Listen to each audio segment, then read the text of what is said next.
Hi, Trudy Bierman here with Debt Free Wealth. Now, today I want to talk to you about your credit score. I know you've heard tons and tons of information about credit and what it takes to keep your credit score high and all that good stuff. But today I want to talk to you about some stuff you may not have heard.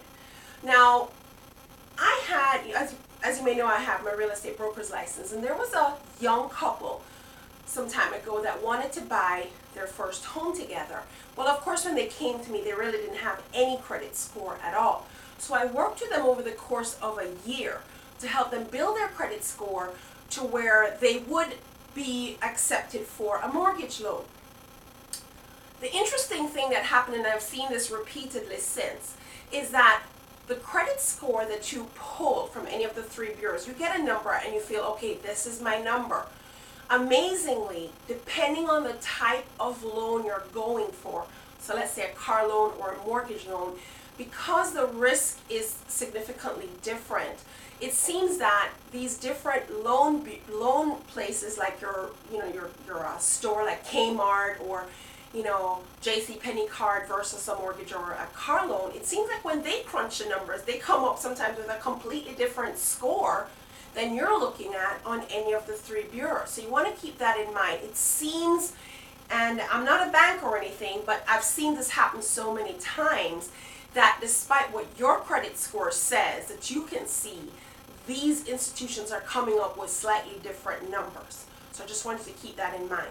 The other thing is that if your score, with all that's been happening in the economy, what's considered a good score and a bad score has changed a little bit. Right now, if your score is below 640, I don't care what they're telling you, because Freddie Mac, Fannie Mae, those are the big guys out there, you're very likely to be considered for a mortgage on somewhat favorable terms if you have a credit score of 640 or higher. I want to just suggest to you right now that if your score is below 640, you may be able to get a credit card out there, but it's going to be at horrible terms. So really, as far as I'm concerned, any score under 640 is considered poor. So you want to keep that in mind. Now, I did mention that there are three main credit bureaus, and I want to point that out because a lot of people will pull one credit score. And guess what, guys? Your score on all three bureaus may actually be completely different. So you want to pull your score from Equifax, Experian, and TransUnion. The reason is your debtors may not all be reporting to all three bureaus. So what can happen is, one credit bureau has additional debt showing on their report that's not showing on the other two. So you may end up having a better score on, say, Equifax than you do on TransUnion, but when you go to get a really big loan, like a mortgage loan, for example, they're pulling all three scores. And if you have a lower score than the lowest one that they're looking at, no matter what you think your score is, it's going to affect you. So I would strongly suggest at some point during the year, you pull your three credit reports and see what's on all three. And you want to go through all those line items to make sure that there's no identity theft going on. Everything is legit. Everything is what it says it is. If you've paid something off, that's another thing I want to point out. If you've paid something off, a lot of times, amazingly, those creditors will post every time you're late, but they won't post when you've completed paying the debt off. So sometimes your report is worse than it is simply because there is a closed account that's not reported closed and satisfied. So you want to look out for those as well. Also, as you look at your credit report, there may be creditors that you don't recognize, and it's simply because your debt has been sold to another person, another organization. So you'll see a debt that you don't recognize, but you need to check into it. It could be fraudulent, but if you check into it, sometimes what you'll find is that debt, maybe it's a Staples account, a Home Depot account that you didn't pay off.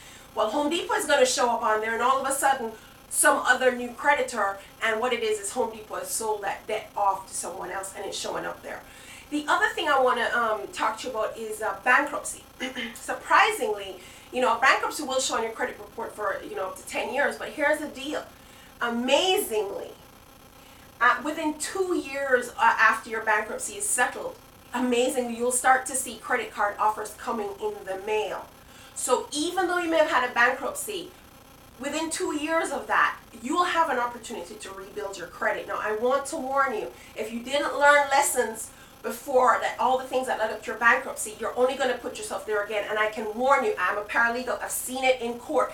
The trustees are not as kind to you the second and third time around. So first and only bankruptcy, you know, I've seen the procedures in court, but if you go for that second or third, they are going to scrutinize you, and you can get in trouble with the IRS, and you will be in big trouble, okay?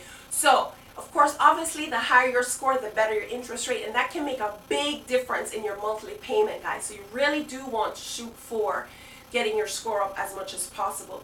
You know, one of the things that is really important is if you can maintain a low debt to loan ratio. What does that mean? If you have a $1,000 credit card limit, for example, try very hard that when that month comes, you're not, you know, loading that up right up to the $1,000 limit. You know, if you can keep the use of that score, the use of that loan down below 550%, even better within 20%, your score is going to go up. It's going to really impact your score.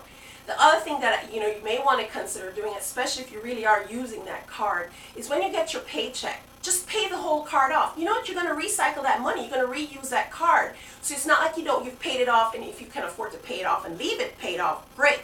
But as another strategy for handling your credit, you know, when you get your paycheck, just pay that whole card off and then use the card again during the course of the month. Because what that's going to do is at least lower your finance charges, and the report that the credit card is going to send to the bureau is going to be a little bit more favorable, even though you may be carrying a high debt ratio.